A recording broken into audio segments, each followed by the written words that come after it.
भारत के सर्वोच्च न्यायालय के न्यायमूर्ति कितनी आयु तक अपना कार्यकाल संभालते हैं?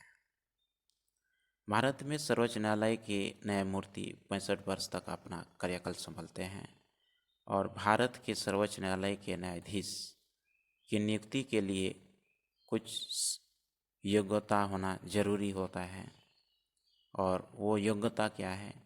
वो भारत का वो नागरिक होना चाहिए और वो किसी उच्च न्यायालय कम से कम 5 वर्ष तक न्यायाधीश रहा हो, या तो फिर 10 वर्ष तक किसी उच्च न्यायालय का अधिवक्ता होना चाहिए, या राष्ट्रपति की नज़र में योग्य या विधिवेता होना चाहिए।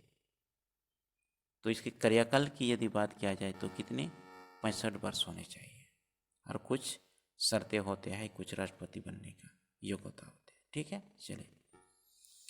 संसद के एक सदन में किसको अध्यक्षता करने का अधिकार है पर वोट डालने का नहीं है?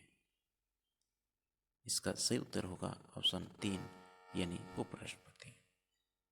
उपराष्ट्रपति राज्यसभा का सदस्य नहीं होता है, फिर भी राज्यसभा की बैठकों की अध्यक्षता करता है, क्योंकि वो राज्यसभा का सभापति होता है और सभापति होने के नाते निर्णायक मत देने का अधिकार है, लेकिन मत देने का अधिकार नहीं होता है, केवल निर्णायक मत देने का ही अधिकार है।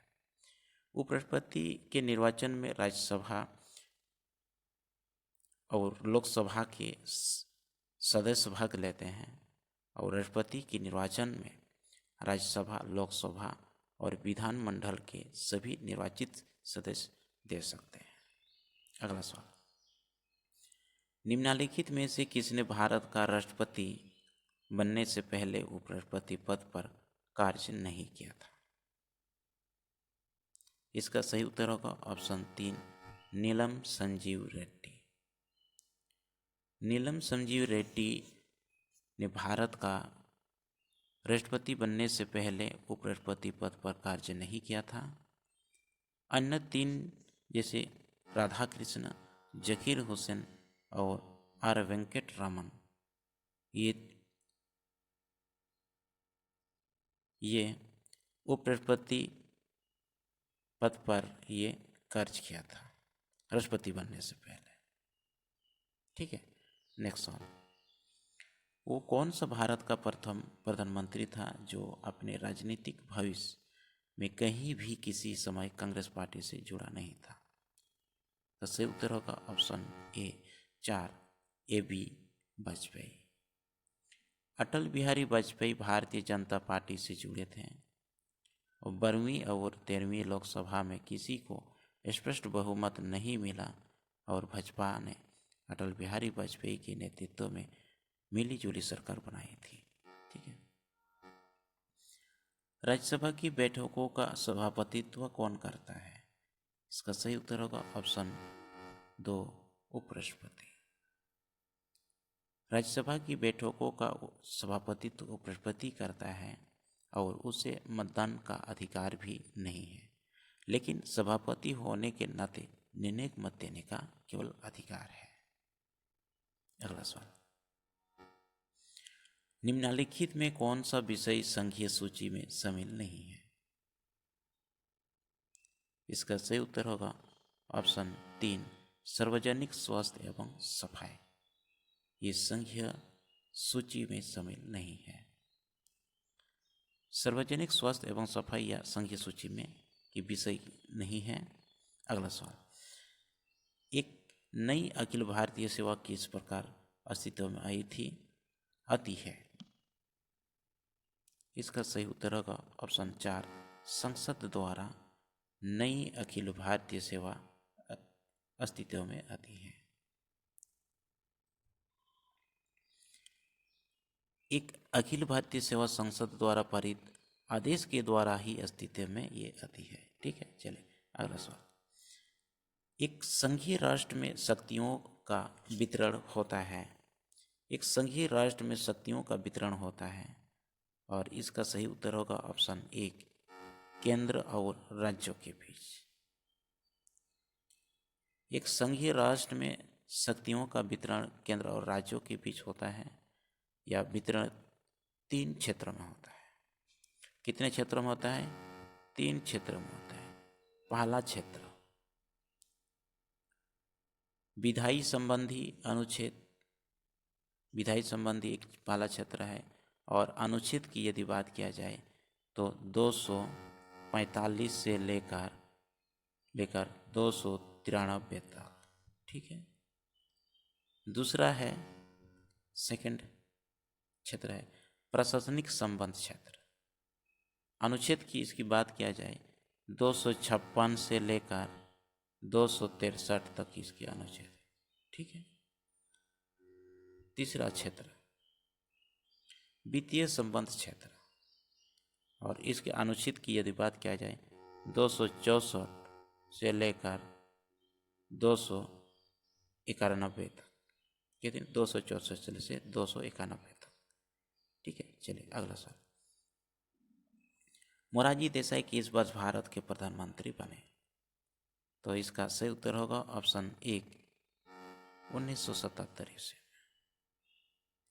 मोरारजी देसाई 1977 ईस्वी में प्रधानमंत्री बने और 1977 के चुनाव में जनता पार्टी की जीत हुई और इसके वरिष्ठ नेता मोरारजी देसाई के नेतृत्व में एक सरकार बनी थी। निम्नलिखित में किसका उल्लेख भारत के संविधान में नहीं है? इसका सही उत्तर होगा ऑप्शन 3, योजना आयोग भारत के संविधान में उल्लेख नहीं है। योजना आयोग एक संविधानेतर निकाय है। इसका अध्यक्ष प्रधानमंत्री होता है और देश में प्रथम 5 वर्षीय योजना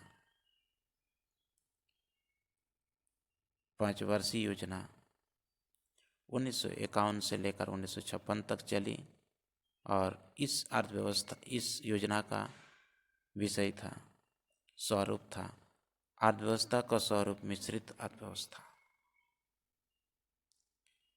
लेकिन 2015 को योजना आयोग को हटाकर अब नीति आयोग कर दिया गया है भारतीय जनता पार्टी के नेतृत्व सरकार के कार्यकाल में। अगला सवाल, भारतीय संविधान ने लोकसभा के गठन और उसके विलयन का अधिकार किससे दिया गया है? इसका सही उत्तर होगा ऑप्शन 2, राष्ट्रपति को।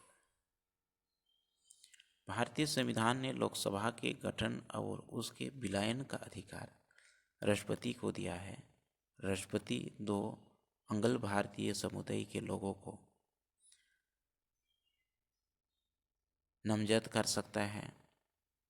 लोकसभा का कार्यकाल 5 वर्ष के लिए होता है और राज्यसभा के सदस्यों का कार्यकाल 6 वर्ष के लिए होता है, ठीक है। अगला सवाल, ये अंतिम सवाल होगा आज का। राज्यों का भाषाई आधार पर गठन किस वर्ष किया गया था? तो इसका सही उत्तर होगा ऑप्शन 3, 1956 ईस्वी में। राज्यों का भाषाई आधार पर गठन 1956 ईस्वी में किया गया और इसी वर्ष राज्य पुनर्गठन आयोग का गठन भी किया गया था और इस आयोग के आधार पर देश को 14 राज्यों और 6 संघ राज्य क्षेत्रों में निर्धारित कर दिया गया था, ठीक है। और पहला राज्य भाषाई के आधार पर बनने वाला आंध्र प्रदेश था। तो चलिए दोस्तों, ये बहुत इम्पोर्टेंट क्वेश्चन लेके आए थे और इसी तरह से आप सब लोग जुड़ते रहिए। आप प्रतिदिन आप लोगों के बीच में रिकॉर्डेड वीडियो लाते रहूँगा। आप सब लोग वीडियो को शेयर करते रहिए, लाइक करते रहिए और सब्सक्राइब जरूर कीजिए जो सब्सक्राइब नहीं किया है। तो इसी के साथ आज की सेशन को यहीं पर समाप्त करते हैं। जय हिंद।